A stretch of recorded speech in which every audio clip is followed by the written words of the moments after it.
नमस्कार दोस्तों, welcome back. आप देख रहे हैं कॉफी विद सुबी जैन। दोस्तों, आज एक पॉइंट है जिसके ऊपर मैं आपका ध्यान लेकर आना चाहता हूँ कि पप्पू का ऐसा एक षड्यंत्र है, जो ये बना रहा है और इतना भयंकर षड्यंत्र है कि जिसको समझने की ज़रूरत है 2024 के इलेक्शन से पहले। और इन्होंने यही काम 2004 में भी किया था। अब आपको 2004 का जो इलेक्शंस है, जो वाजपेयी जी हार गए थे, वो आपको याद होगा। वो परिणाम वाले दिन ऐसा झटका पूरे देश को लगा था, जो ना तो आप भूल सकते हो, ना मैं भूल सकता हूँ। हम सबको ये लगता था कि वाजपेयी जी ही जीतेंगे, लेकिन वो हार गए। इतना काम करने के बाद भी और 10 साल हमने काला टाइम देखा है कांग्रेस का, रिमोट कंट्रोल की सरकार, और ये पोल डांसर ने सारे देश को पोल के ऊपर नचा के रख दिया था। और सारे ओपिनियन पोल 2004 में एक ही बात बोलते थे, जो आज भी बोलते हैं।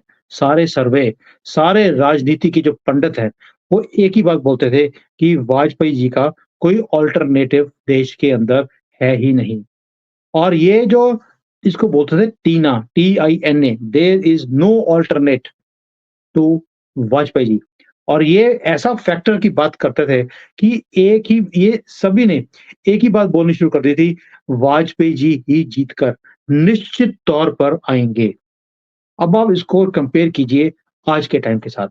आज भी एक ही बात बोलते हैं, मोदी के खिलाफ किसी की औकात नहीं है खड़े होने की। मोदी के खिलाफ कोई अल्टरनेट नहीं है। विपक्ष के पास कोई आदमी नहीं है, चेहरा नहीं है। ये आपस में लड़े हुए हैं। यही सारी बातें 2004 में भी इन्होंने करी थी। इसके साथ-साथ एक काम और किया था। वाजपेयी जी के खिलाफ इन्होंने कोई ना कोई फेक एजेंडे चलाने शुरू कर दिए थे, तहलका न्यूज़पेपर के थ्रू, जिसका खुलासा अभी हुआ है कि उन्हें ये काम करने के लिए बोला गया था, जबकि ऐसी कोई बात हुई ही नहीं थी कि वाजपेयी जी ने पैसे खाए थे या हमारी आर्मी के लोगों ने पैसे खाए थे। अब इन्होंने और एलिगेशन लगाए थे कांग्रेस की तरफ से। अभी आज की डेट पे भी वही स्टोरी दोबारा चल रही है। कभी बोलेंगे कि ये राफेल में पैसे खा लिए, कभी अदानी से खा लिए। और सेकंडली एक तरफ तो करप्शन का मोदी जी के ऊपर एलिगेशन लगा दिया। दूसरी तरफ एक काम और किया, और वो काम ये है कि मीडिया में एक ही बात है, आएगा तो मोदी ही।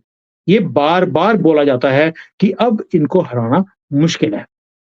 अब होता क्या है, इस निश्चिंता के कारण एक ऐसी हवा चलती है, जो 2004 में भी 4 में भी चली, कि जो मिडल क्लास का जो वोटर्स है, वही जाता है वोट डालने के लिए। वो वोट देने निकला ही नहीं। और सोनिया गांधी एक चुनाव जीत गई 2004 के अंदर। यही गलती वाजपेयी जी के टाइम पे हुई थी, वही गलती इस बार दोबारा से होने के पूरे चांसेस हैं। उस वक़्त सोनिया की जो ये जीत थी, इससे इसका एक ही निचोड़ निकला था कि सामान्य वोटर्स बाहर निकला नहीं। और सोनिया गांधी जानती थी कि ये आलसी लोग होते हैं। अगर इन्हें पता लग जाए कि भई हमारा नेता जीतने वाला है, वो बाहर निकलता ही नहीं है, और इसलिए इन्होंने एक ऐसी हवा निकाली बाहर कि भई आपको बाहर निकलने की ज़रूरत ही नहीं है, आपका नेता तो जीता पड़ा है। और यही काम ये अभी भी कर रहे हैं मोदी जी के लिए। अब मुझे बताइए, अब एक और चीज़ है, इनकी चालें समझिए आप राहुल गांधी की, फिर आप समझ जाएँगे कि रणनीति इनकी क्या है। पहले इन्होंने बोला कि वाराणसी में प्रियंका वाड्रा वो खुद चुनाव लड़ेंगी मोदी के खिलाफ। ये इन्होंने खबर को फैला दिया।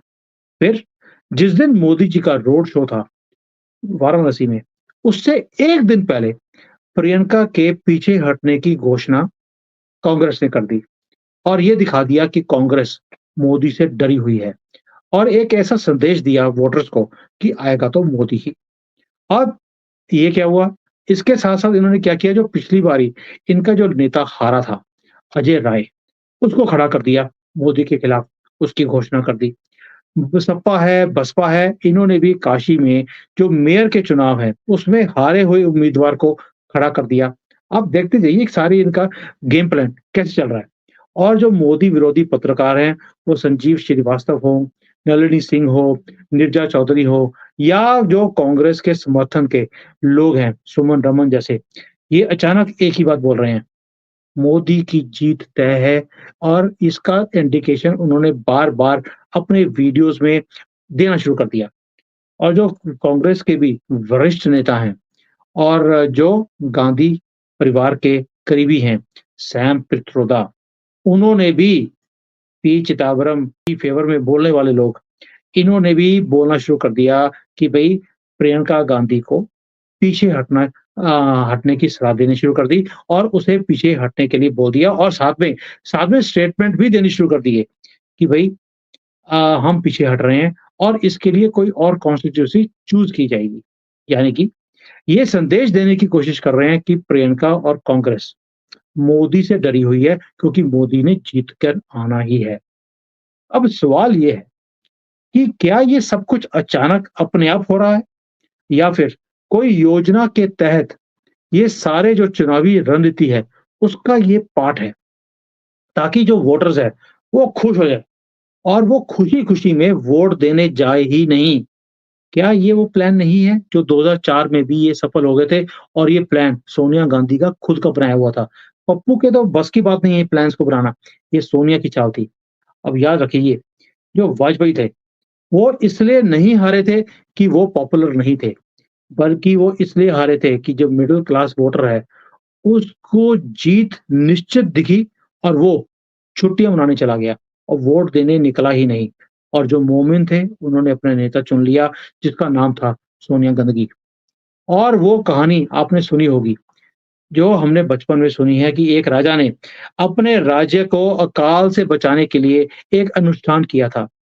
और एक सन्यासी ने राजा को बोला कि अगर सारी जाति जो आपकी जनजातियाँ हैं, जिसकी ये सारी जो आपकी पॉपुलेशन है कंट्री की, अगर वो सारी इसका भागीदारी बनेंगी अनुष्ठान की, तो ये अकाल खत्म हो जाएगा।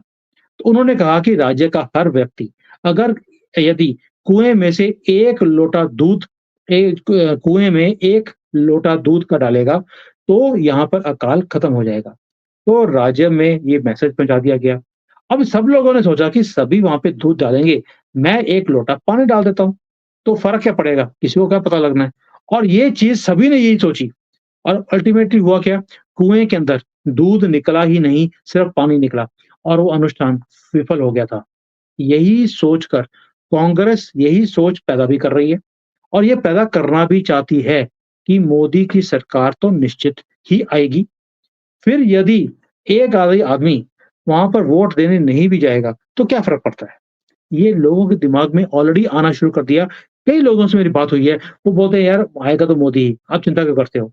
चिंता इसलिए है बिकॉज़ ये जो षड्यंत्र है, पप्पू का, पोल डांसर का, ये आप समझ नहीं पा रहे हो।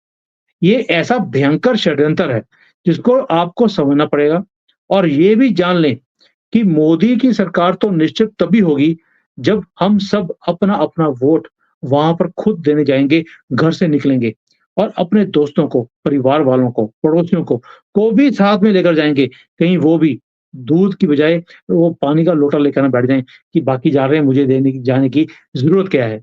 आपको अपना-अपना 1 लोटा दूध इस यज्ञ में डालना ही पड़ेगा। अगर आप राष्ट्र के लिए ये राष्ट्र के लिए या एक कर्तव्य आपके दिमाग में है क्योंकि वोट देना भी एक देशभक्ति है, वो भी एक हमारा कर्तव्य है। मेरी बात आपको ना आज गाँठ बाँधनी पड़ेगी आपको कि भई जो 2004 में हमने गलती करी, उसके कारण 10 साल हमने काला टाइम देखा और देश हमारा कभी भी लुढ़क सकता था, फ्रेजाइल 5 में आ गए थे हम लोग। और ये देश का ये हाल था कि दुनिया ने जो सक्सेस स्टोरी थी भारत की, उसको सोचना ही बंद कर दिया, हमारी तरफ देखना बंद कर दिया और उन्हीं 10 सालों में चाइना 3 ट्रिलियन से 15-16 ट्रिलियन पे पहुँच गया। आप सोच के देखिए, जितना-जितना भारत को इन्होंने कमज़ोर किया, उतना ही इन्होंने कांग्रेस ने चाइना को शक्तिशाली बनाया और आज चाइना आँख में आँख डाल के बात करता है पूरी दुनिया के साथ। क्यों? क्योंकि वो नींव उसकी स्ट्रॉन्ग बन गई उस 10 सालों में। दोस्तों, ये जो षड्यंत्र है, ये इतना भयंकर है, इसको समझें और अपने आप को निश्चित करने से जो अपने दिमाग में आपने निश्चित कर लिया कि चिंता मत करो, आएगा तो मोदी ही। इस कीड़े को आपको बाहर निकालना पड़ेगा क्योंकि ये इतना बड़ा षड्यंत्र है, ऑपोज़िशन की तरफ से, स्पेशली कांग्रेस की तरफ से और हमारे लिब्रांडुओं की तरफ से। आपको राष्ट्रवादी जितने भी चैनल्स हैं, वो आपको आगाह करने के लिए लगे हुए हैं। मेरी और कितने चैनल वालों से बात होती है, सभी एक ही बात कर रहे हैं कि जो लोगों के दिमाग में ये बात आती जा रही है कि आएगा तो मोदी ही, इसे बाहर निकालने के लिए हम लोग काम कर रहे हैं और आप इस षड्यंत्र में फँस मत जाना, ये मेरी गुज़ारिश है। और अगले व्लॉग में मैं दोबारा बात करूँगा पप्पुओं के और षड्यंत्र की, जो ये रच रहे हैं या रचने वाले हैं। तब तक जय हिंद, वंदे मातरम, जय Shri Ram. Hi there. If you liked the video, please don't forget to smash the like button, subscribe to our channel, and activate the bell icon so that you receive all notifications whenever we upload a new video. Thanks for watching.